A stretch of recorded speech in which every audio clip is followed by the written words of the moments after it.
ये लड़ाई ना तो बॉर्डर्स पर लड़ी जा रही है, ना ही बॉम्ब्स और मिसाइल्स से। ये लड़ाई इनविजिबल है।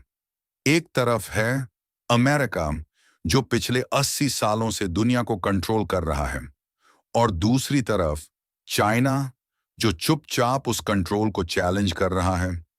ये सिर्फ दो देशों की राइवलरी नहीं है, ये है 21st सेंचुरी की सबसे बड़ी पावर फाइट। और सबसे बड़ा सवाल, आखिर इस इनविजिबल वॉर में जीत किसकी होगी? 20वीं शताब्दी की शुरुआत में अमेरिका बस एक ग्रोइंग नेशन था, लेकिन फिर आया वर्ल्ड वॉर एक। जब यूरोप के देश टूट रहे थे, अमेरिका पैसा कमा रहा था। फिर आया वर्ल्ड वॉर दो। इस बार पूरी दुनिया बर्बाद हो चुकी थी, लेकिन अमेरिका सबसे मजबूत बनकर उभरा।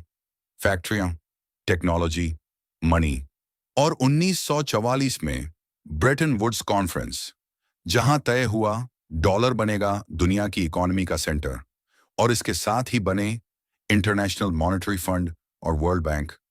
मतलब, अगर दुनिया में पैसा घूमेगा तो अमेरिका के रूल्स पर। कोल्ड वॉर के दौरान अमेरिका बन गया कैपिटलिज्म का लीडर, और धीरे धीरे Hollywood, wall street, silicon valley सब मिलकर उसे बना देते हैं ग्लोबल सुपर पावर।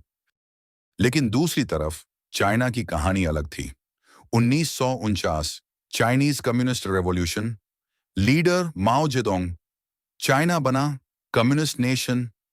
लेकिन पॉलिसीज जैसे ग्रेट लीप फॉरवर्ड और कल्चरल रेवोल्यूशन, इनसे इकोनॉमी को भारी नुकसान हुआ। गरीबी, हंगर, आइसोलेशन। फिर 1978 एक नया लीडर, देंग शियाओपिंग, उन्होंने चाइना को बदल दिया। Open economy, foreign investment, cheap labour. धीरे धीरे चाइना बन गया वर्ल्ड्स फैक्ट्री, और 2001 वर्ल्ड ट्रेड ऑर्गेनाइजेशन में एंट्री।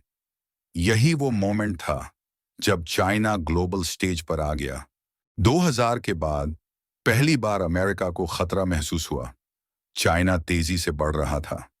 मैन्युफैक्चरिंग, एक्सपोर्ट्स, सब चाइना डोमिनेट कर रहा था। अमेरिका को सस्ता सामान मिल रहा था, लेकिन जॉब्स जा रही थीं। और फिर US China trade war, tariffs, restrictions. लेकिन ये सिर्फ शुरुआत थी। असली जंग थी ग्लोबल कंट्रोल की। आज की दुनिया में जो टेक्नोलॉजी कंट्रोल करेगा, वही फ्यूचर कंट्रोल करेगा। AI, 5G, semiconductor chips. America versus China, silicon valley versus Shenzhen, company versus company. Restrictions लगाए गए, सैंक्शंस लगाए गए, लेकिन चाइना ने भी जवाब दिया।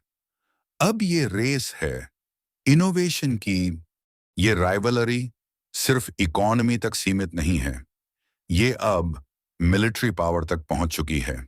दुनिया का एक इलाका जहां सबसे ज्यादा टेंशन है, साउथ चाइना सी, ये सिर्फ एक समुद्र नहीं है, ये है दुनिया के ट्रेड का दिल। यहां से गुजरता है दुनिया का लगभग 30% ट्रेड, कच्चा तेल, गैस, कार्गो शिप्स, सब कुछ। और इसी वजह से हर बड़ी पावर की नजर यहां है। चाइना चाहता है पूरा कंट्रोल। उसने यहां आर्टिफिशियल आइलैंड्स बनाए, मिलिट्री बेस बनाए, मिसाइल्स तैनात की, ताकि वो इस पूरे एरिया पर अपना हक जमा सके। लेकिन अमेरिका इसे मानने को तैयार नहीं है। अमेरिका कहता है फ्रीडम ऑफ नेविगेशन, मतलब हर देश को हक है यहां से गुजरने का। इसीलिए अमेरिका अपने वॉरशिप्स यहां भेजता रहता है, और यहीं से टकराव बढ़ता है।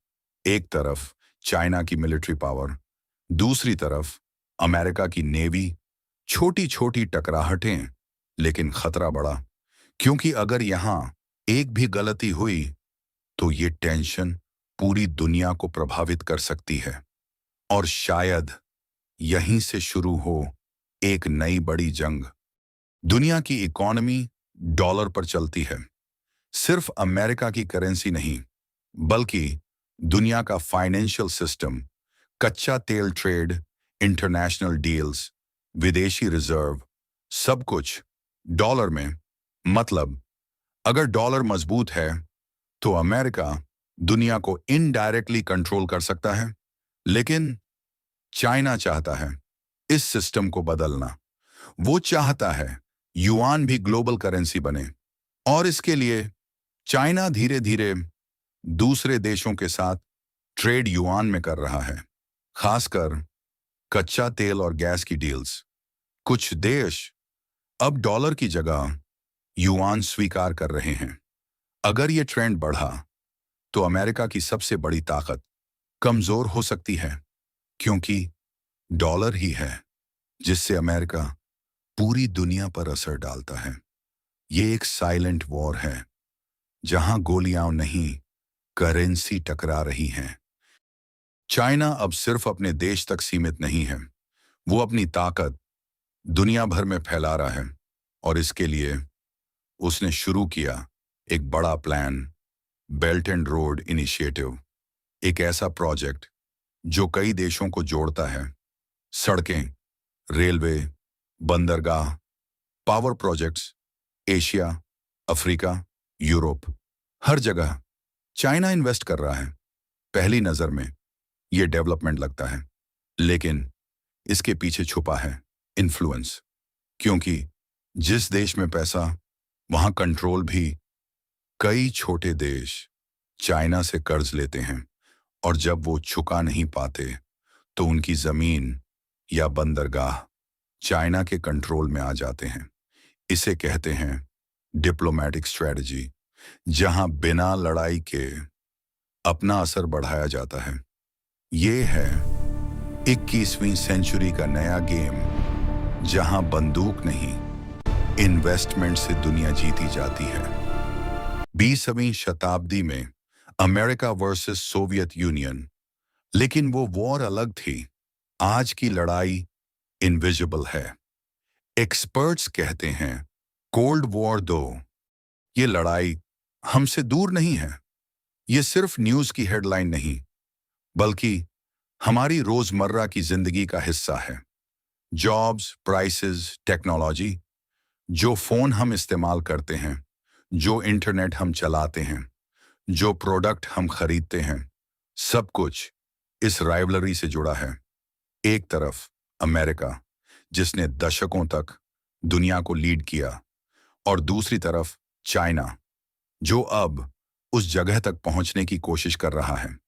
ये सिर्फ दो देशों की लड़ाई नहीं है, ये है दो सिस्टम्स की लड़ाई, दो सोच की लड़ाई। एक तरफ फ्री मार्केट, दूसरी तरफ स्टेट कंट्रोल, और इनके बीच फंसी है पूरी दुनिया। आज जो फैसले लिए जा रहे हैं, उनका असर आने वाले दशकों तक रहेगा।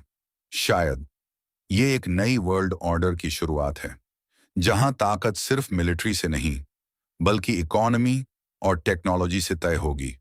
और असली सवाल कौन जीतेगा नहीं, बल्कि इस गेम में बाकी दुनिया कहां खड़ी होगी, और हम उस बदलती दुनिया में कहां खड़े होंगे।